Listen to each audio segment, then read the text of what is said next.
When World War II ended, the bulk of the Royal Indian Navy, RIN, was birthed at Bombay. There were thousands of battle-hardened naval ratings, young ordinary sailors, milling about, waiting to be kicked out of the Navy.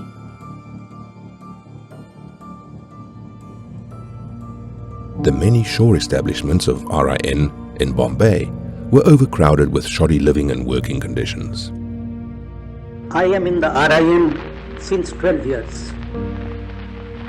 I got the British Empire Medal. The rice that was given was bad and full of stones.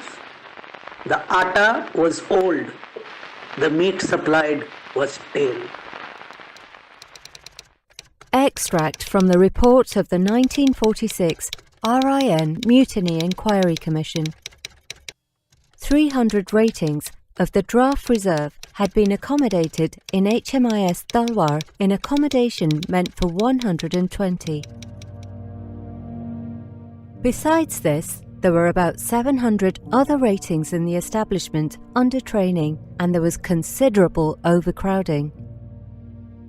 They could no longer afford a navy that was so big. So they needed to demobilize, they needed to reduce. The majority of RIN ratings waiting to be demobilized were very young, in the 17 to 25 years old range. Lured by false promises, they had had their dreams dashed. Many of them having faced discrimination at the hands of India's colonial masters. Lieutenant Commander Bond often kicked me and also other ratings. Lieutenant Koltham also behaved in a similar manner. We were many a time served food cooked in salt water. Lieutenant Koltham, when requested, would call us "fuck off." There was racial discrimination, there was unpalatable food, there was bad, living condition. This was creating a big, anger in these ratings. And because they had given their life, they had fought for them, they won battles for them, and yet they were being treated like this. I come from South Travancore. I am a Syrian Christian. I was ill-treated. When I was in training on HMS Bahadur, I was hit by an officer who was on loan from the Royal Navy.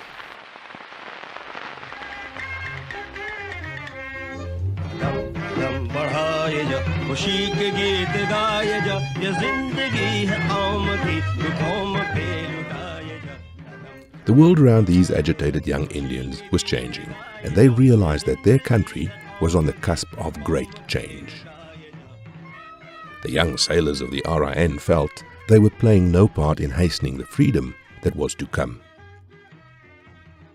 They used to call themselves Azad Hindis, and that was obviously because being hugely influenced by Netaji Subhash Chandra Bose's INA, and from the same people against whom INA has rebelled, and look what they have achieved, in the Far East, in Singapore, and etc.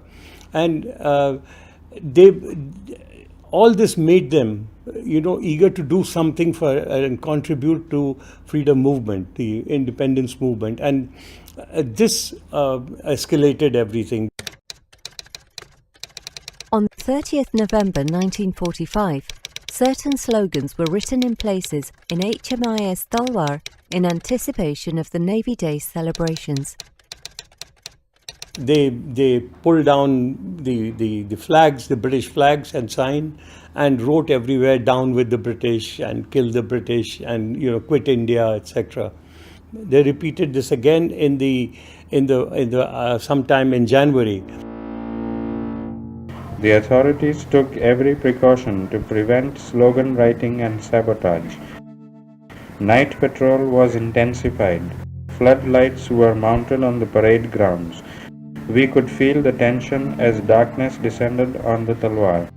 And this was on the eve of the visit of the chief of the defense staff in India. And this is when he was caught with a gum bottle.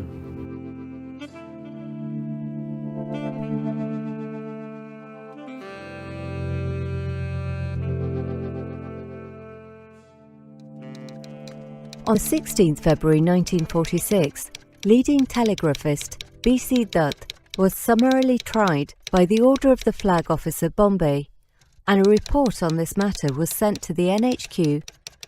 At this stage, B.C. Dutt was placed under open arrest. Such things were happening at the time.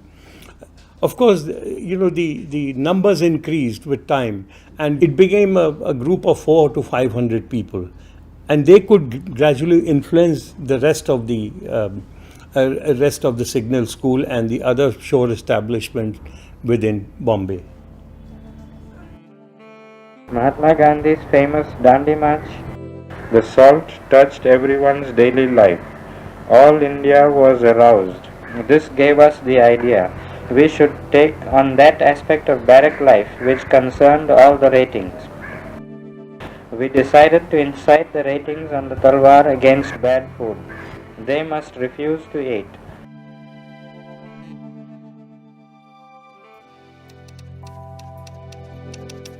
On 17 February 1946, the cooks in the 2 vegetarian messes in HMIS Talwar mixed dal with vegetables and made a preparation for serving on mess decks, which, to say the least, was of an unusual kind.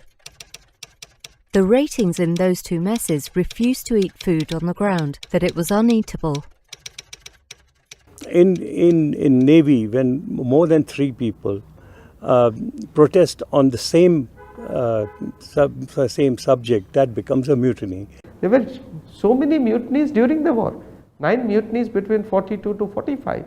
So clearly the leadership needed to do something about it, which they had not done.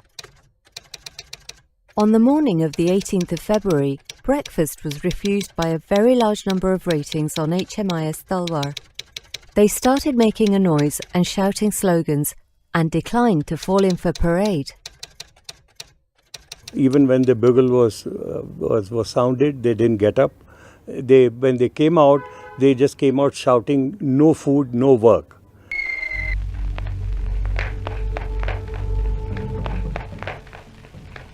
Through the day of 18th February, messages and rumours began to fly thick and fast from HMIS Talwar to the other ships and shore establishments in Bombay and beyond. The CEO, the commanding officer of Signal School Talwar, called them sons of coolies and sons of bees and all that sort of thing. That day they struck work. By noon, there were cries of Inquilab Zindabad and Quit India echoing across the Talwar. The ratings were in open revolt. The flag officer commanding, FOB, Rear Admiral Rattray, rushed to the Talwar. At 1700 hours, the Flag Officer Bombay again visited Talwar and addressed the ratings, informing them that Captain Inigo Jones was taking over command from Commander King and instructing them to appoint representatives who should be prepared with a list of their grievances. On February 18, the Talwar stood defiant but alone and utterly helpless. We did not have access to even a serviceable rifle. If something was not done soon, instead of being a pillar of the freedom fight, we would be without a prop for our own future. Somehow, we had to get support from the seamen from the nearby shore establishment, Castle Barracks. By the next morning, the 19th of February, the news of what Talwar had done had spread to all the naval establishments in and around Bombay. The Free Press Journal ran a front-page 4-deck headline, "Indian naval men in city on hunger strike. Insulting behavior of CO infuriates the ratings. Authorities get panicky." For 5 days, every newspaper, not just in India, but all over the world, carried banner headlines, and they, all of our front page was full of the stories about the naval rebellion, etc.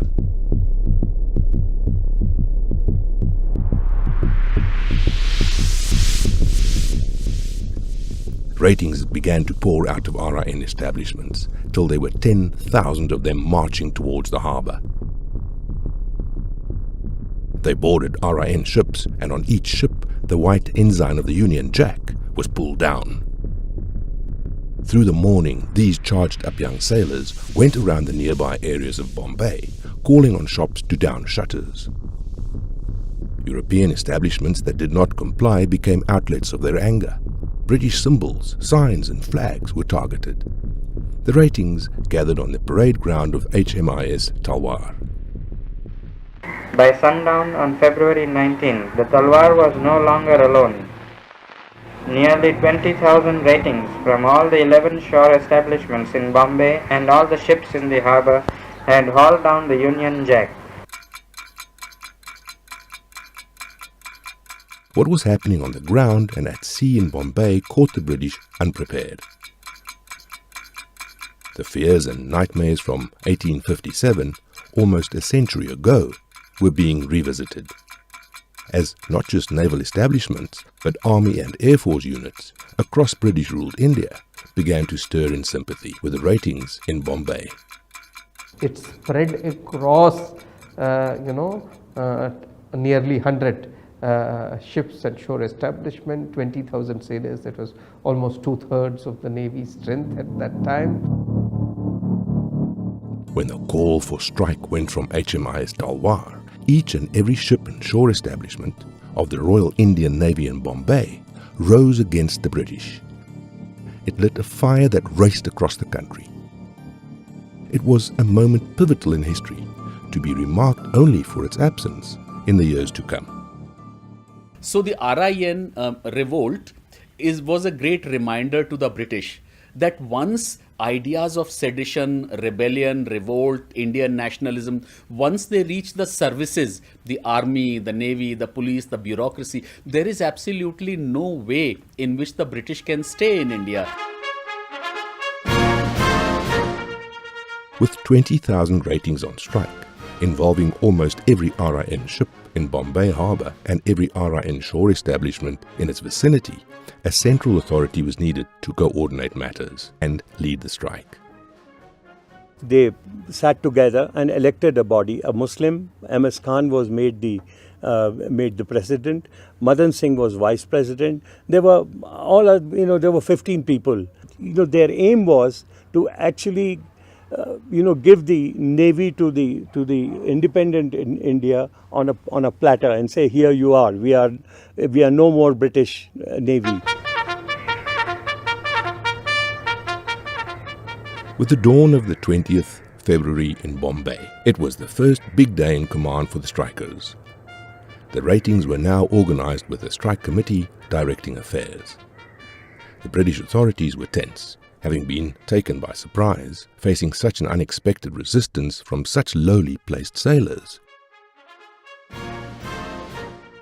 The Royal Indian Navy sailors, having operated all over and seen that they were no less, now were far less inclined to take this sort of treatment than before the war. On Wednesday the 20th, a large number of mutineers paraded round the streets of Bombay. The Flag Office of Bombay issued an order that all ratings were to return to their ships or establishments by 15:30 hours. Ratings found in Bombay after this time would be arrested. Military pickets were posted outside Talwar and Castle Barracks to stop men leaving those establishments. At HMIS Talwar, military police surrounding the signal school refused to let the sailors step out and buy food. The hungry ratings had not eaten since the previous day.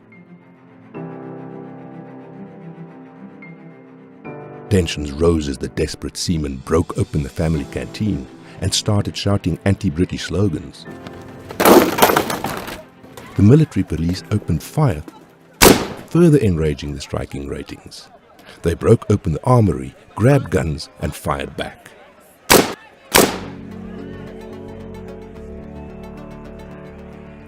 The mutiny reached its peak on 21 February 1946 a day characterized by violence and high drama. The second day there was a exchange of fire, and so it was all getting into a very complicated and a very volatile situation. The Cochrane, Flag Officer Commanding Royal Indian Navy, Vice Admiral J.H. Godfrey, had flown down to Bombay from Delhi. Twice he met the strike committee representatives, led by leading seaman Khan, and each time his message was clear: return to duty and we will look into your food and injustice grievances. About 9 a.m., Indian soldiers opened fire on the ratings in the castle barracks.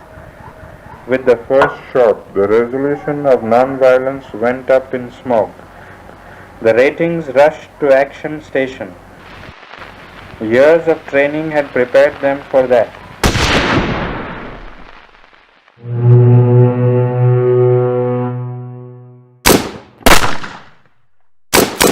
The sound of firing was heard by the men aboard the ships. The president of the strike committee warned the men that they might have to take up battle positions to defend themselves in the dockyard. On the 21st, the military guard tried to prevent ratings coming out from the castle barracks. The result was a disturbance ending in firing by the military.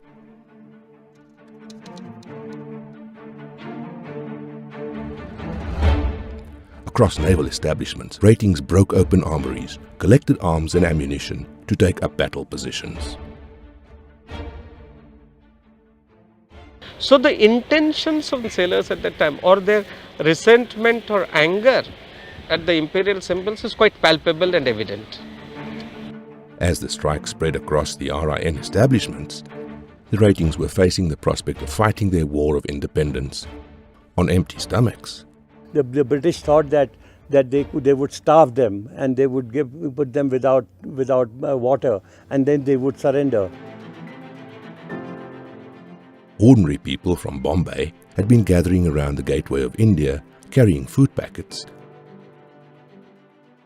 The restaurants all around, Irani restaurants and the other people, even private families, would actually throw food packets to them inside the show establishment, or make sure that some of them go by a boat and deliver. Boats began to arrive from the ships to collect food. Indian soldiers deployed there helped sailors load their boats with provisions. Bombay seemed to have rallied behind the naval mutineers.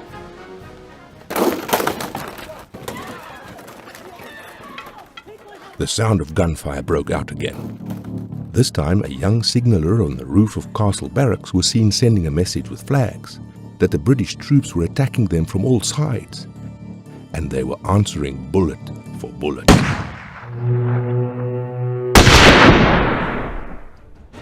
Ships in harbour joined in the defence of Castle Barracks.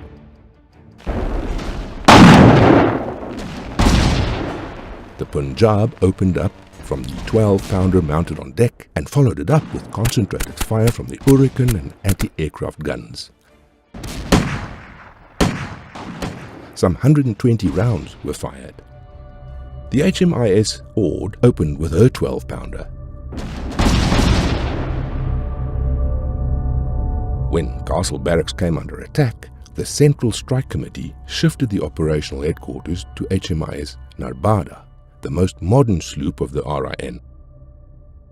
And all ships in harbour were told to raise steam and prepare for action. The British on their side were taking no chances. Royal Air Force, RAF Mosquitoes, as planned, had arrived. 3 coast battery guns were manned at Oyster Rock and Middle Ground, directed on RIN ships. Royal Marine Amphibian regiments were placed at strategic points. The Strike Committee went ahead with their defensive preparations. 3 ships, Clive, Khyber and Lawrence, moored near the Gateway of India, prepared to resist any offensive from that end. The Narbada, Jumna and Kumaun near the dockyard, covered the Ballard Estate area. A signal was relayed to all ships that any hostile movement around these ships should be fired on. They did not change the code of the Morse. All their messages were being intercepted by the British. They did not so much intend to prevent the British from knowing, as much that they intended their own actions to be choreographed well. So the British knew their moves, but none of the moves were so secretive, because they were very open about that we are going to do this, we are going to do that, even to faraway ships. On the gates of Talwar and Castle Barracks last night. At 2:30 p.m, All India Radio broadcast a chilling address by the flag officer commanding the Royal Indian Navy, Admiral Godfrey. I want again to make it quite plain that the Government of India will never give in to violence. To continue the struggle is the height of folly when you take into account the overwhelming forces at the disposal of the government at this time, and which will be used to the uttermost, even if it means the destruction of the Navy, of which we have been so proud.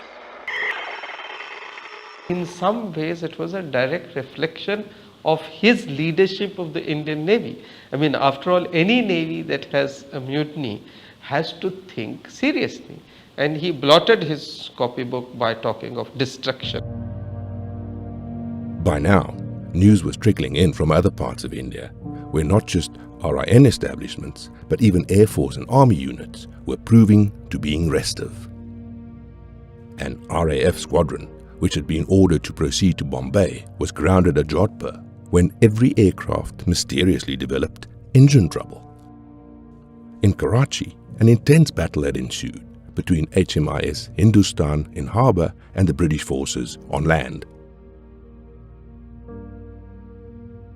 The unfortunate part was that on the day when this happened at 10 o'clock, it was low tide, and Hindustan went down with low tide, with the result that Britishers were shooting from the top and these young boys were shooting from below.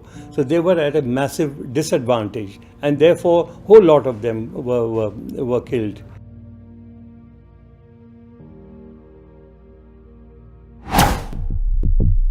In Bombay, it was obvious from the Fokhran's threat that the British had amassed enough reinforcements to run over the defensive positions.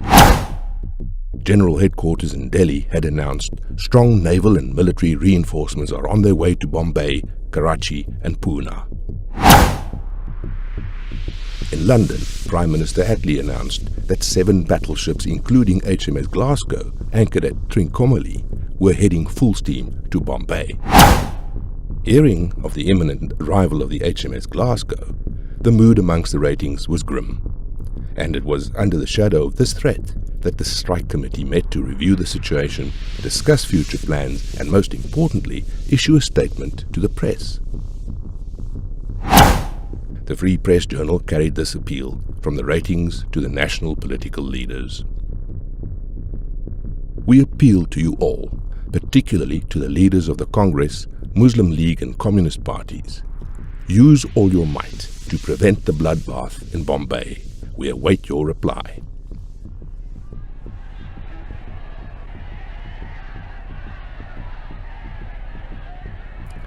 The naval uprising and the events unfolding put the two main national parties at a tough spot. The dilemma for the National Congress and the Muslim League was that sentiment was strongly in favor of the mutineers, and it would not make political sense to go against the tide. But it also did not suit them to openly support a rebellion against the British. The Indian nationalists did feel that this episode, it's a bad time for it to happen. This is the time to negotiate independence. The terms had changed. Earlier on, negotiations would happen very much as a vantage point of strength for the British. But now things had changed. The rule of the game had changed, and this was a better time to bargain, the better time for a negotiated settlement. Sardar Patel issued a statement asking naval ratings to lay down their arms and surrender. Congress President Maulana Azad also pressed the ratings to call off the strike. Muhammad Ali Jinnah issued a statement from Calcutta. I appeal to the men and ratings to call off the strike and to the public in general not to add to the difficulties of the situation. The Apostle of Peace did not support the uprising. In one of his statements he said, they were thoughtless and ignorant if they believed that by their might they would deliver India from foreign domination.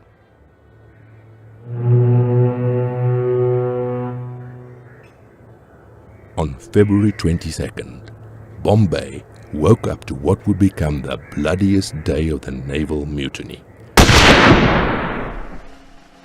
A day when the political leadership of India, having turned their backs, it was left to the ordinary citizens to face British tanks and bullets in support of the strikers.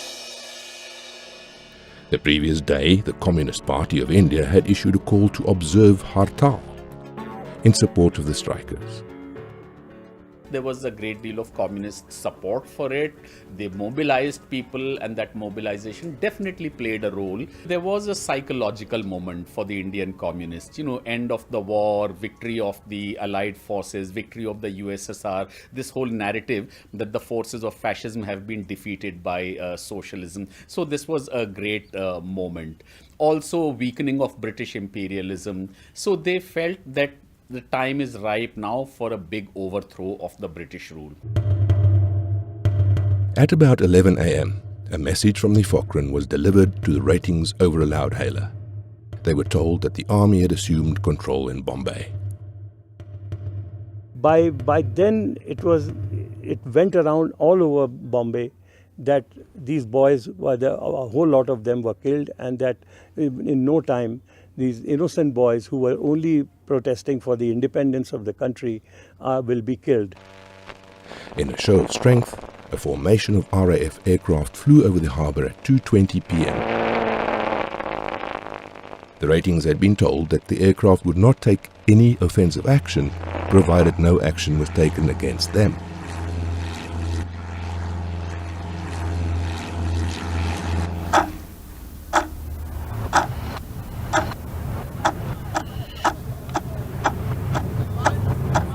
At around 2:30 p.m., the city exploded and pitched battles began. Barricades were thrown up in various parts of the city by the locals, and behind them proudly fluttered the flags of the Congress, Muslim League and the Communist Party of India. There were street battles across the city, and blood flowed freely. There were eyewitness reports of British troops firing on crowds. There were reports of European-owned establishments being vandalized as Bombay spiraled out of control. News of the street fight spread like wildfire, and the fighting became more intense. The ratings on their commandeered ship took boats to the gateway of India, but were stopped from coming ashore by British soldiers armed to the hilt with machine guns, pointing at the landing parties. The Britishers brought in the army, they brought in the Royal Navy from elsewhere, they brought in artillery, and they brought in the Royal Air Force. So they responded in a completely disproportionate way.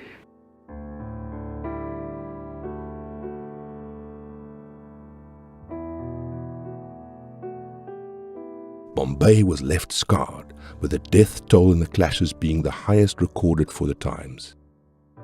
According to official records, more than 400 people were killed and over 1,500 injured in Bombay. For sure, there was not even a little space or leave alone bed, but not even a little space in any hospital to treat the injured or wounded.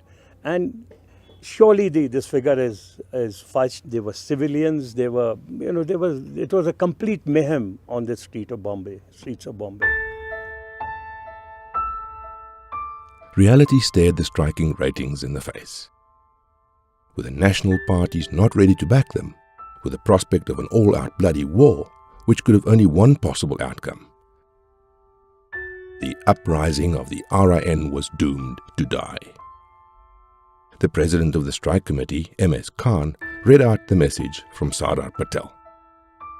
In the present unfortunate circumstances that have developed, the advice of the Congress to the RIN ratings is to lay down arms and go through the formality of the surrender which has been asked for.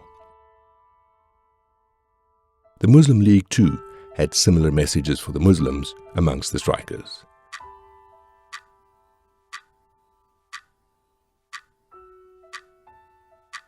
The strike committee met for the final time at 11:30 p.m.